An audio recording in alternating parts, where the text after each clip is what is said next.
It's the English-speaking world's favorite game. Property. And today, the stakes in the game are higher than ever.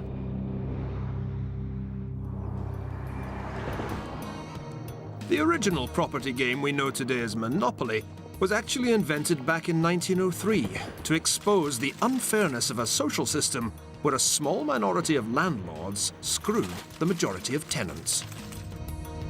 30 years later, an unemployed plumber named Charles Darrow patented a new version of the game, with the board based on the streets here in Atlantic City. It was Darrow who introduced the little houses and hotels. What the game of Monopoly tells us, contrary to its inventor's intentions, is that it's smart to own property. And if it's smart to own property, it's even smarter to lend money to the people who own property. That's because the phrase safe as houses has a rather special meaning in the world of finance. What it means is that there's nothing safer than to lend money to people who own real estate. Why? Well, because if they default on the loan, you can always repossess the property. Even if they run away, the house can't. What's more, the English-speaking world's obsession with property has been the foundation for a unique economic and political experiment, the property-owning democracy. Some say it's a model the whole world should adopt. The growth of property ownership gave rise to a new era in the history of finance. On the back of property, literally trillions of dollars have been borrowed, some of it by so-called subprime borrowers, people who'd previously been content to rent rather than own their homes.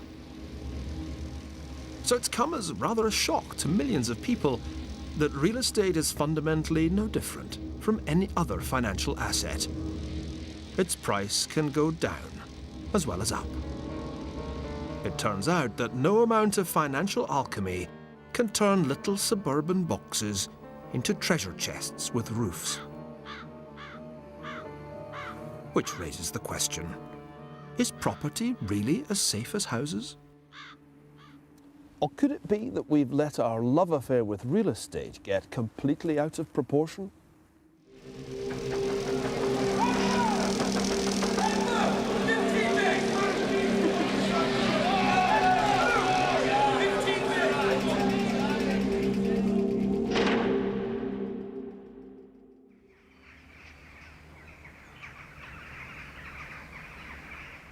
Property ownership was once the preserve of an aristocratic elite. Estates were passed down from father to son, along with titles and political privileges. Everyone else was a mere tenant, paying rent to their landlord. Even the right to vote in elections was originally a function of property ownership. In one respect, not much has changed in Britain since those days. Of 60 million acres of British land, around 40 million are owned by just 189,000 families. The difference is that they no longer monopolise the political system. Indeed, thanks to reform of the House of Lords, the hereditary peerage is being phased out of Parliament. Now, you can explain the decline of the aristocracy in many ways, but as far as I'm concerned, the main driver was finance.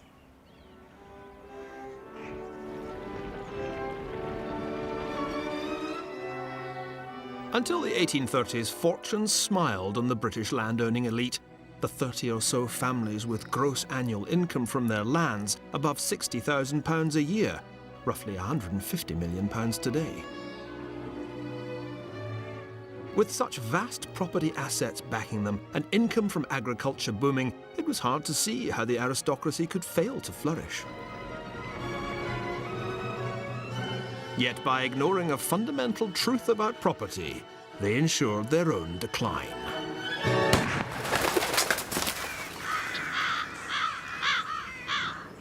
Like many of us today, the great magnates saw the value of their property as a cash cow and used it to borrow to the hilt, often more than the property was worth.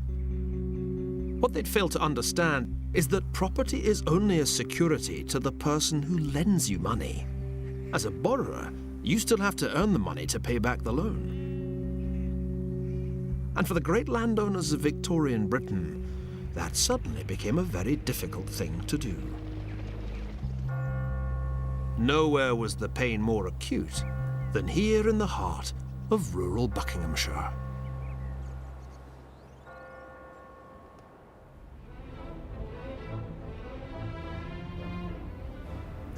There's something undeniably magnificent about this huge neoclassical palace, Stowe House, arguably the greatest private residence built in England in the 18th century.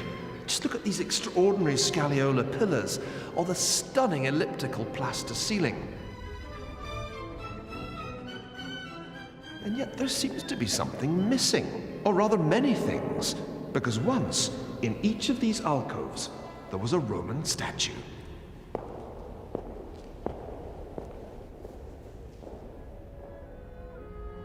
Exquisite Georgian fireplaces have been ripped out and replaced by bog-standard ones like this. Why? How did this most stately of stately homes become a mere shell of its former self? The answer is that this house belonged to the principal victim of the first modern property crash, Richard Plantagenet Temple Nugent Bridges Chandos Grenville, 2nd Duke of Buckingham. Stowe was only part of the Duke's vast empire of real estate. In all, he owned around 67,000 acres in England, Ireland, and Jamaica. These immense properties seemed more than adequate to back his extravagant lifestyle, and he spent money as if it might go out of fashion, on mistresses, on illegitimate children, on anything that he felt was compatible with his standing as a Duke of the realm.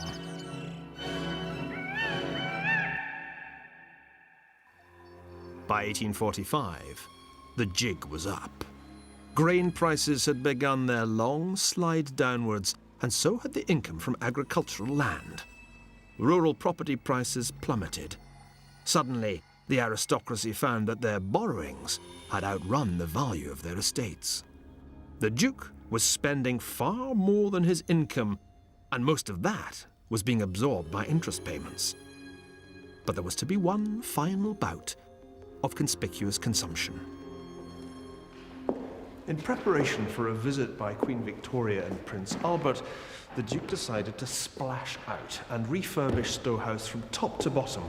15 saloons were stuffed full of the most expensive furniture that money could buy. The floorboards were groaning under the weight of Genoa velvet, embroidered satin, and gold brocade. When the Queen saw the results, she commented rather waspishly, "I am sure I have no such splendid apartments in either of my palaces." Sadly, the cost of this mega makeover proved to be the final straw for the ducal finances. In August 1848, to the Duke's horror, his son had the entire contents of Stowe House auctioned off. Now, his ancestral stately home was thrown open for throngs of bargain hunters to bid for the silver, the wine, the china.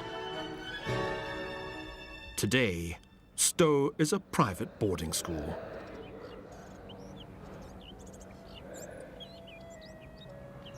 It's a poignant symbol of the transience of landed wealth.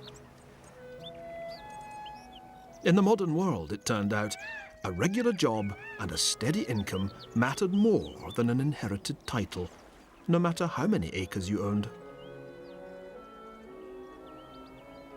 Divorced by his long-suffering and much betrayed Scottish wife, whose entire wardrobe had been seized by sheriff's officers in London, the Duke was finally forced to relinquish Stowe and move into rented accommodation. He eked out his days at his club, the Carlton, writing a succession of highly unreliable memoirs and incorrigibly chasing actresses and other men's wives. The fall of the Duke of Buckingham was a kind of harbinger for a new democratic age in which every adult would be given the vote, whether they owned a stately home or paid rent for a humble flat. As aristocratic fortunes from agriculture declined, so the franchise was widened. Yet the advent of universal suffrage didn't mean that property ownership had become universal. On the contrary, as recently as 1938, less than a third of the UK housing stock was in the hands of owner-occupiers. It was on the other side of the Atlantic that the first true property-owning democracy would emerge. And it would emerge from the biggest financial crisis ever seen.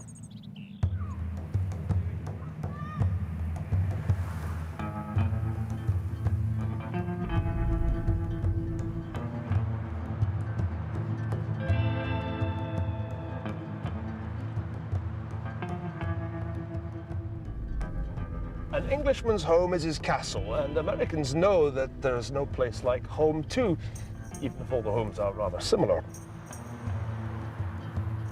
Today, we take the universal right to own our own home for granted. But before the 1930s, no more than 2/5 of American households were owner-occupiers. If the old class system based on elite property ownership was distinctively British, the revolution that created a new property-owning democracy was born out of a great American financial crisis. When the Depression struck in 1929, the US economy nosedived. The minority of people who did own their own homes couldn't afford the mortgage payments. Tenants, too, struggled to pay the rent when all they had coming in was the dole. Nowhere were the effects of the Depression more painful than in Detroit.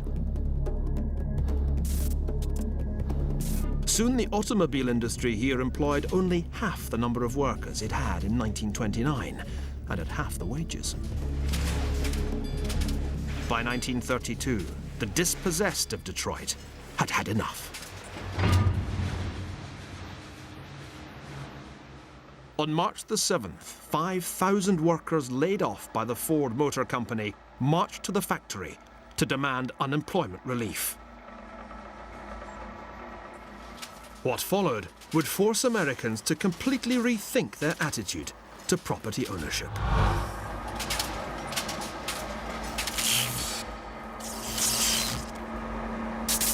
As the unarmed crowd reached Gate 4 of the company's River Rouge plant in Dearborn, scuffles broke out. Suddenly, the factory gates opened and a phalanx of police and security men rushed out and fired into the crowd.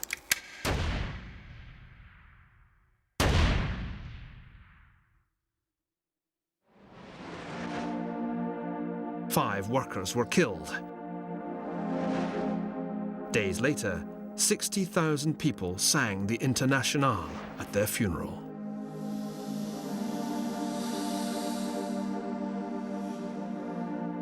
The Communist Party newspaper accused Edsel Ford, son of the firm's founder, Henry, of allowing a massacre.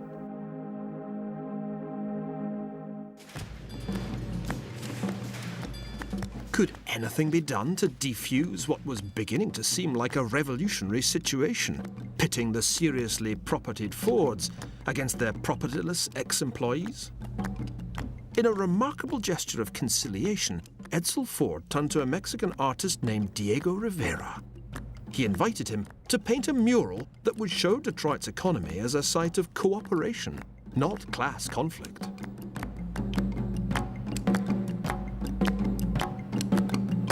Diego Rivera was a lifelong communist. His ideal was of a society in which there would be no private property, in which the means of production would be commonly owned. In his eyes, Ford's River Rouge plant was the very opposite, a capitalist society in which the workers worked and the property owners, who reaped the rewards of their efforts, merely watched.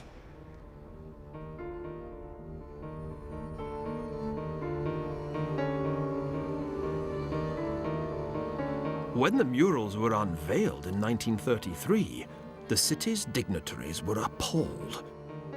They saw them as communist propaganda, a travesty on the spirit of Detroit. The power of art is a wonderful thing, but it was clearly going to take something rather more powerful than art to heal a society so deeply split by the Depression. Other countries turned to the extremes of totalitarianism, But in the United States, the answer was the New Deal, and that included a New Deal on housing. In radically increasing the number of Americans who could hope to own their own homes, the Roosevelt administration pioneered the idea of a property-owning democracy. It proved to be the perfect antidote to Red Revolution.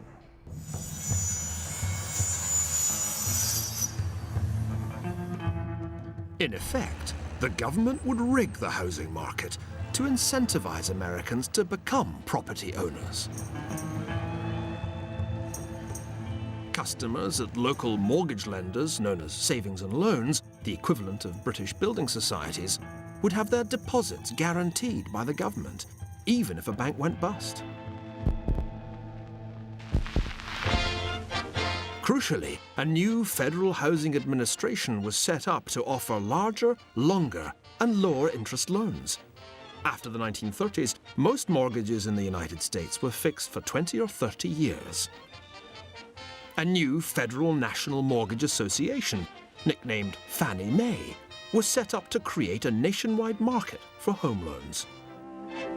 This couple is going through a model house now. The husband apparently isn't very keen about it all, but his wife is entranced by such convenient features as the sturdy built-in ironing board. By reducing the monthly cost of a mortgage, these reforms made home ownership possible for many more Americans than ever before. They both would like to have this place for their very own. Too bad they can't afford it. Ah, but maybe they can. For according to this sign, they can buy this house with monthly payments that are less than they now spend for rent.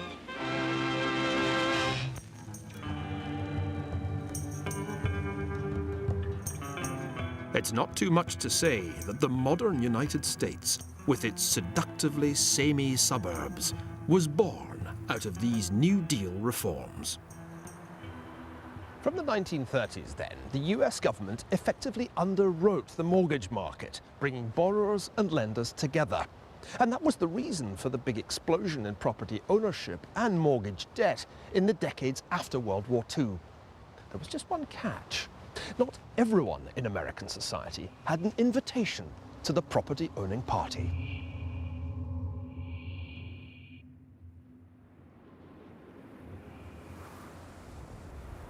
When these houses were built in Detroit back in 1941, whether you got the money or not for a mortgage depended on which side of this divide you lived. It was a real estate developer who built this 6-foot-high wall right through the middle of Detroit's 8-Mile district. He had to build it in order to qualify for loans from the Federal Housing Administration. The loans were to be given for construction on that side of the wall, which was a predominantly white neighborhood. On this side, on the black side, there was to be no federal credit, because African Americans were regarded as fundamentally uncreditworthy. It was part of a system that divided the whole city, in theory by credit rating, in practice by color. Segregation, in other words, wasn't accidental, but a direct consequence of federal policy. This map by the Federal Home Loan Board shows the predominantly black areas of Detroit, the Lower East Side, and so-called colonies like the one we're in now in Burwood Griggs, marked with the letter D and coloured red. You can see why the practice of giving whole neighbourhoods a negative credit rating came to be known as redlining.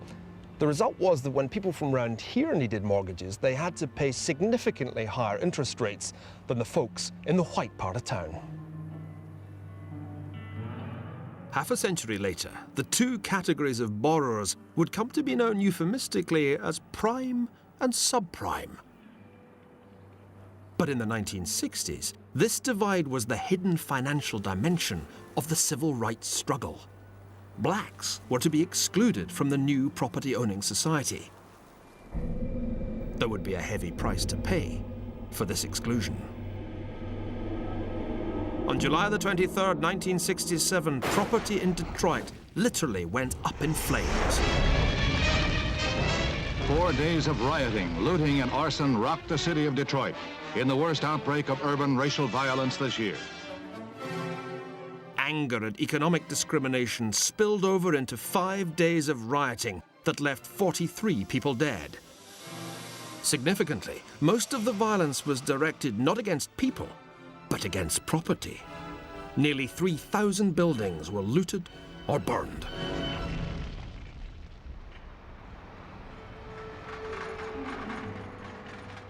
The real lesson for policymakers was that excluding ethnic minorities from the property-owning democracy was a fast track to trouble.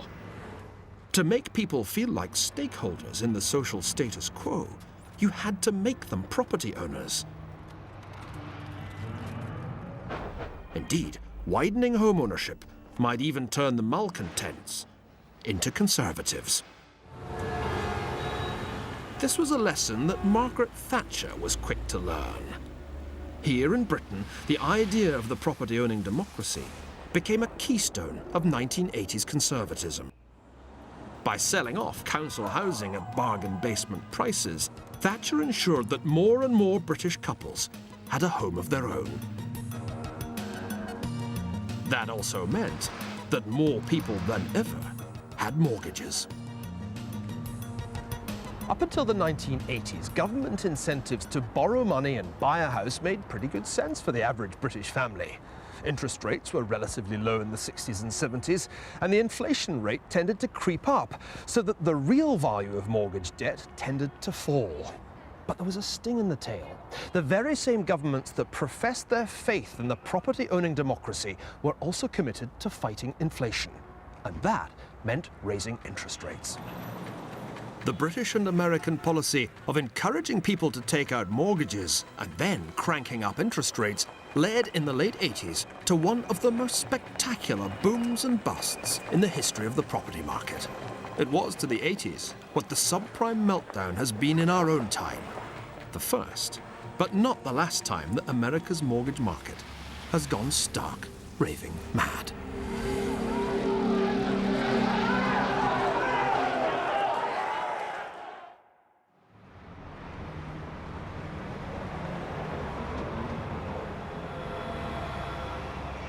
To many of us, it's come as a shock that a crash in the American property market could trigger a major financial crisis.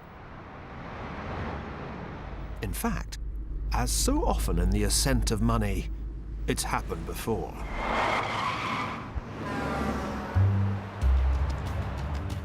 In March 1984, American government regulators received a copy of a video showing mile after mile of half-built houses and condominiums along Interstate 30, just outside Dallas, in Texas.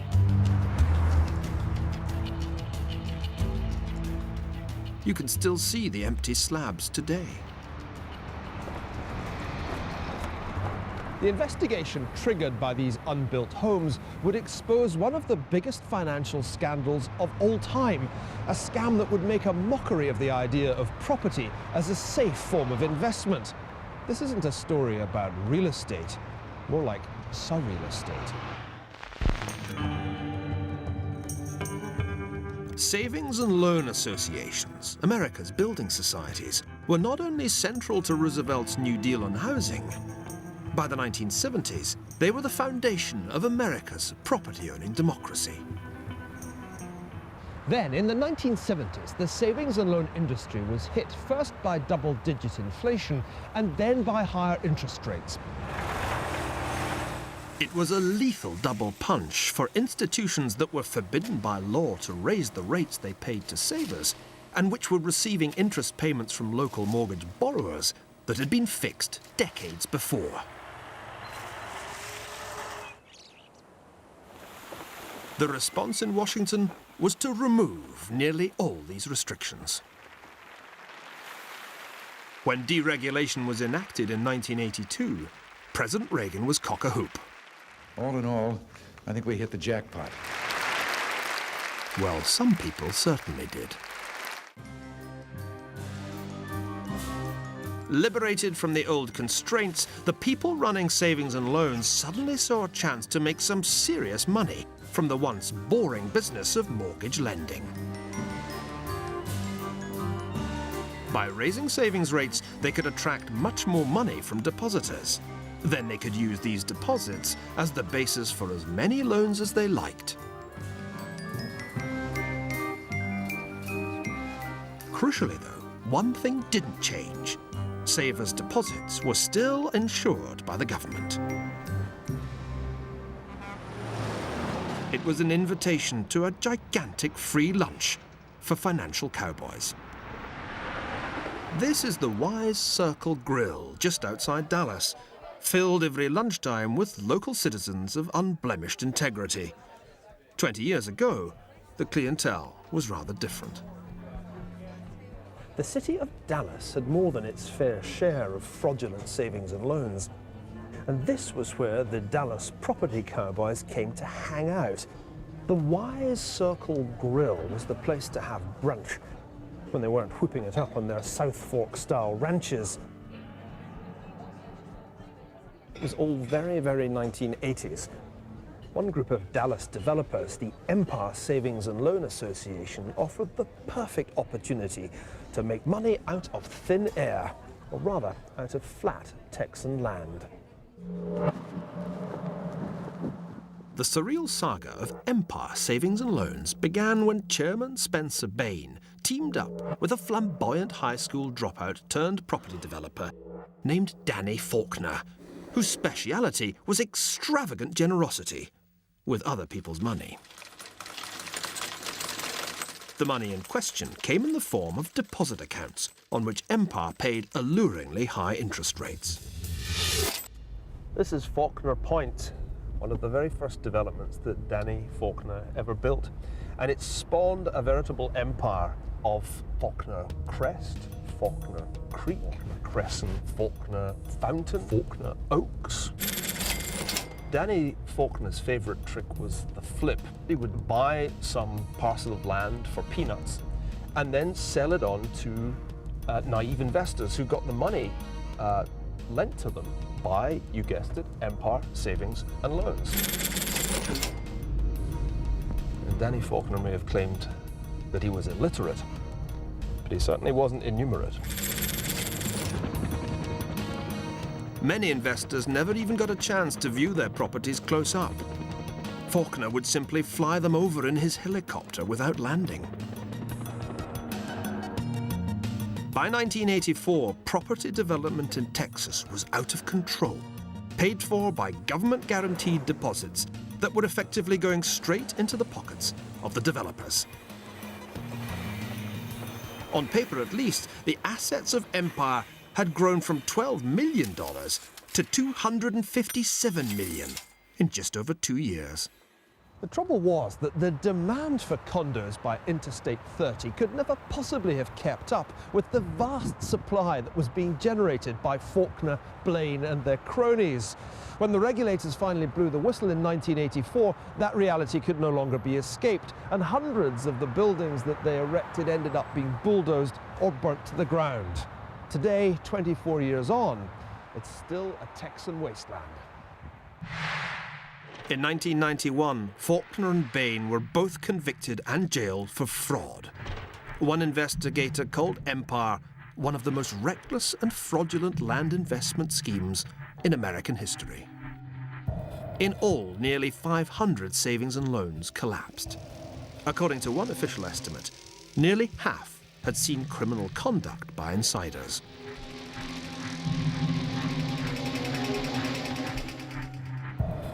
The full cost of the crisis was $153 billion, making it one of the most expensive financial crises in American history. And the federal government, which had deregulated the savings and loans in the first place, had to pick up the bill, which is another way of saying that taxpayers forked out. It was the first clear sign that there might be a downside to the idea of the property-owning democracy. Yet the savings and loans crisis was a mere tremor compared with the property earthquake that would strike the US market 20 years later.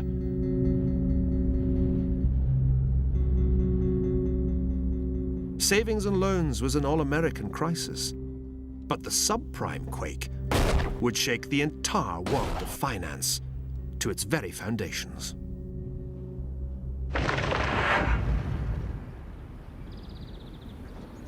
When this wall was built to divide white homeowners from black renters in the 1940s, black families found it virtually impossible to get mortgages. 60 years later, that had all changed. We want everybody in America to own their own home, President George W. Bush declared in October 2002, challenging lenders to create 5.5 million new minority homeowners by the end of the decade. Positively encouraged by the federal government to relax lending standards, mortgage companies swarmed into areas like this one, offering all kinds of alluring deals.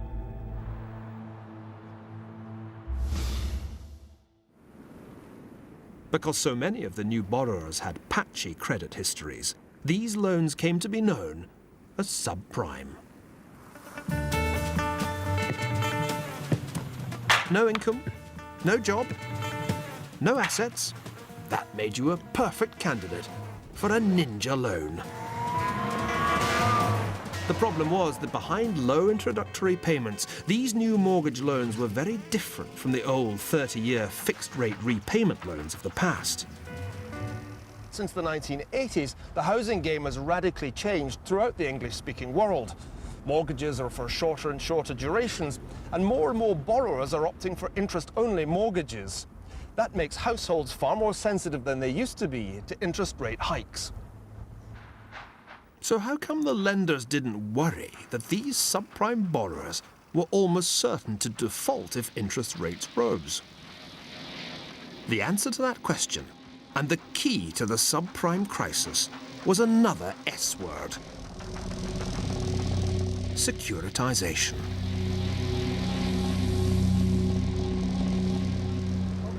Instead of putting their own money at risk, subprime lenders immediately sold the loans on to banks here in and around Wall Street. And the banks then securitized the loans, which means they bundled them together and then sliced and diced them so that at least the top tier could be classified as AAA-rated investment-grade securities. And the banks then sold these securities to investors 1,000 miles away from Detroit, who were happy to pay for just a few extra hundredths of a percentage point in interest.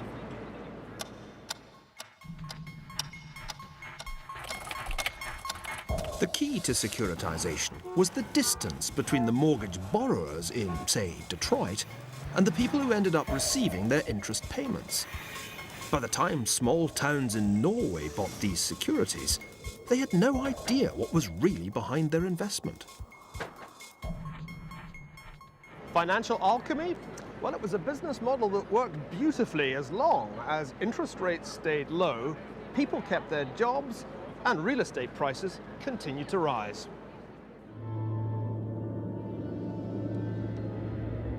Unfortunately, none of these things happened in Detroit. In 2006 alone, subprime lenders injected more than $1 billion into those areas of the city where home values were already falling and unemployment and mortgage rates were already rising. Where Detroit led, other cities soon followed.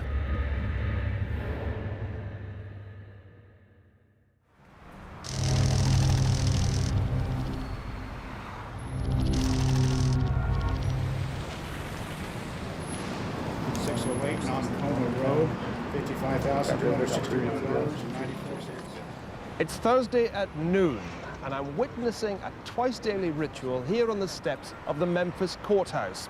About 30 homes are about to be auctioned off here, and the reason is that the mortgage lenders have foreclosed on the homeowners for failing to keep up with their interest payments. 2926 South Radford Avenue. Memphis is really becoming foreclosure city these days. In the past 5 years, something like 1 in 4 households has received a notice threatening them with foreclosure. Since the subprime mortgage market began to turn sour in the early summer of 2007, shockwaves have been spreading through all the world's financial markets, wiping out hedge funds, obliterating venerable investment banks, and costing the survivors hundreds of billions of dollars. Remember that pillar of the 1930s New Deal mortgage market, Fannie Mae? With its younger brother, Freddie Mac, it grew to own or guarantee around half of all American home loans. In September 2008, Fannie and Freddie were effectively nationalised to avoid a complete collapse of the mortgage market. Established Wall Street names like Bear Stearns, Lehman Brothers, and Merrill Lynch have vanished. Unlike savings and loans, this crisis extends right around the world.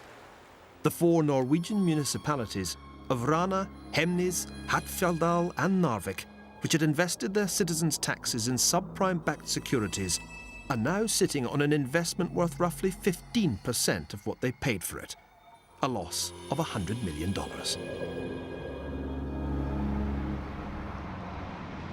In the English-speaking world, we tend to think of property as a one-way bet. Simplest way of getting rich is to play the property market. In fact, you'd be a mug to invest your money in anything else. But the remarkable thing about this supposed truth is how often reality gives it the lie. For like stock markets, property can soar in value, only to crash in the most spectacular way.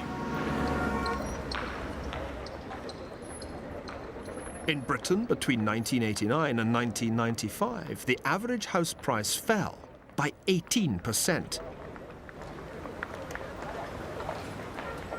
But that was nothing compared with what happened here in Japan.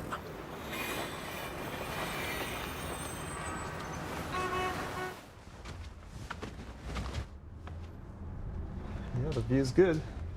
Very Austin Powers decor. I'm loving that. Oh, that's the boiler. Okay, well, let's cut to the chase. How much is this place going to cost if I put the money down now? So that would be close to $2 million. Okay, that's like a million pounds buys me this bijou apartment in Tokyo, but this is a smart neighborhood, right? That may sound like a lot, but in recent Japanese history, it's a real bargain. Between 1985 and 1990, property prices in Japan rose by a factor of roughly 3. Banks fell over themselves to ride this wave.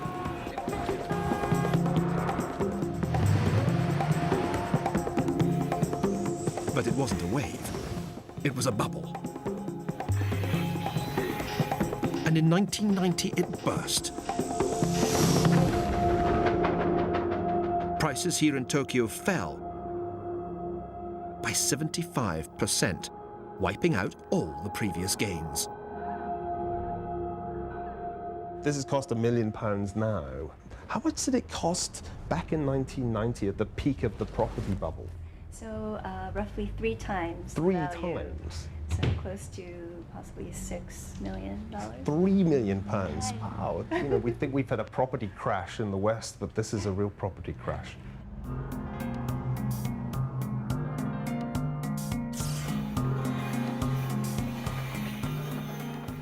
So no, property isn't a uniquely safe investment. House prices can go down as well as up.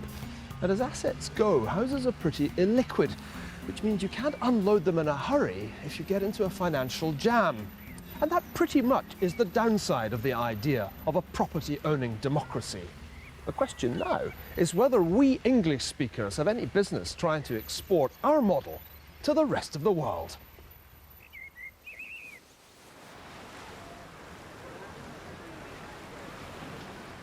The real flaw in the property-owning democracy, as recent events have proved, is that the housing market, like any asset market, is prone to booms and busts.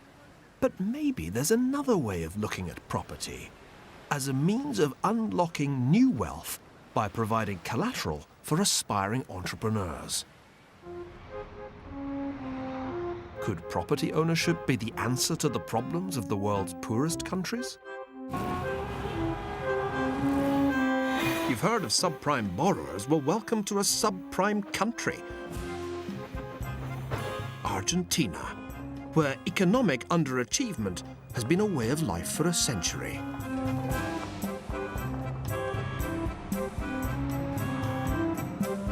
These slums on the outskirts of Buenos Aires seem a million miles from the elegant boulevards of the Argentine capital center. But are people here really as poor as they look? One man didn't believe so. The Peruvian economist Hernando de Soto saw the shabby residences like these in developing countries all over the world as representing literally trillions of dollars of unrealized wealth. The problem is that the people who live here and in countless shanty towns around the world don't have secure legal title to their homes. That's bad because without a legal title to property, you can't use it as collateral to borrow money. And if you can't borrow money, then you can't possibly raise the capital you need to start a business. Part of the trouble is that in poor countries, it's a bureaucratic nightmare to establish secure legal title to property.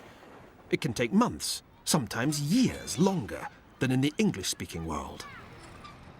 For Hernando de Soto, breathing financial life into all this dead capital is the key to providing the poor with a more prosperous future.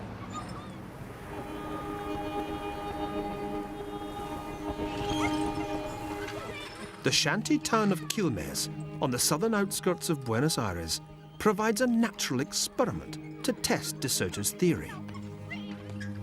On one side of the town, there are some of the most squalid slums I've ever seen. But just a few miles away, it's a very different story. It was in the early 1980s that a group of squatters here lobbied the government for secure legal title to their homes. Well, they were successful, and those willing to pay a nominal rent were granted leases which after 20 years converted into full ownership. You can tell they're owner-occupied by the fact that there's a fence, the walls are painted, there's even a rather excitable guard dog. After all, owners tend to look after properties better than tenants. And some of the owners here are even realizing the value of their properties by putting them up for sale. Yet there seems to be a flaw in the theory. For owning their own homes hasn't made it significantly easier for people here to borrow money. Just 4% of them have managed to secure a mortgage. The reality is that owning property doesn't give you security, it just gives your creditors security. Real security comes from having an income, as the Duke of Buckingham discovered in the 1840s, as Detroit homeowners are discovering today, and as I suspect the people of Quilmes would probably agree.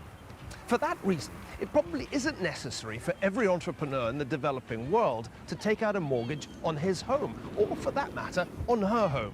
In fact, property ownership may not be the key to wealth generation at all.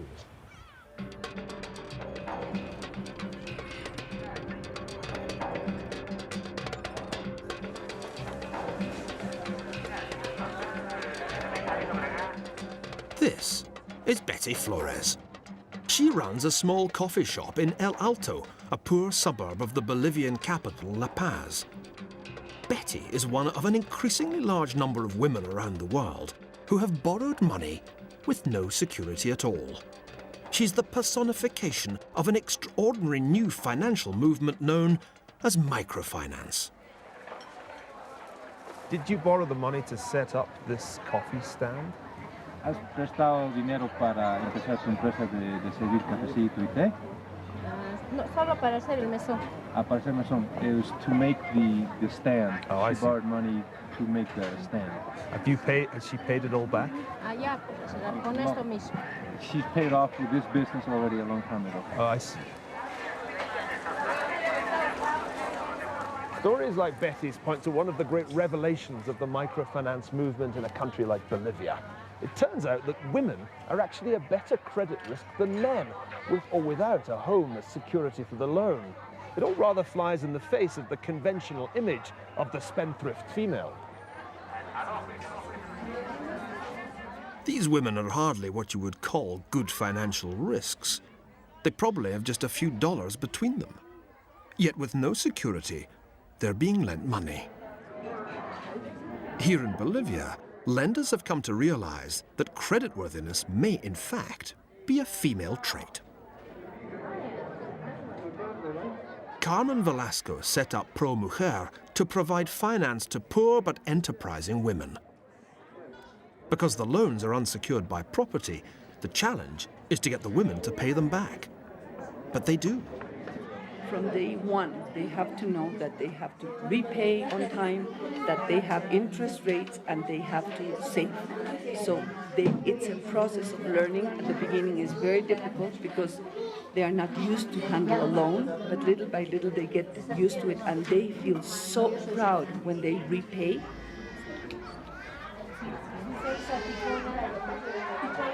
I must say I'm hugely impressed by what I'm seeing here at Pro Mujer. You can sense in this hive of activity the transformation that microfinance has brought into these women's lives. And behind me, you can see the bottom line. Women lining up to repay their loans punctually. Maybe it's time to change that old catchphrase from as safe as houses to as safe as housewives. Of course, it would be a mistake to assume that microfinance is some kind of economic magic bullet. Just giving out loans won't necessarily consign poverty to the museums. But then betting everything on the house won't do that either.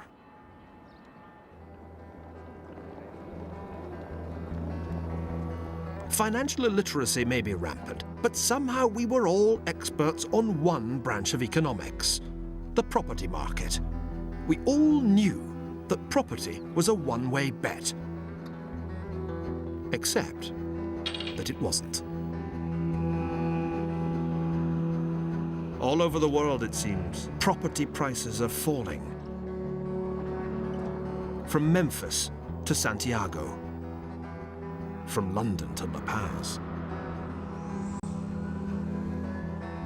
Encouraging home ownership may well create a political constituency for capitalism, but it also distorts the capital market by persuading people to bet the house on, well, the house.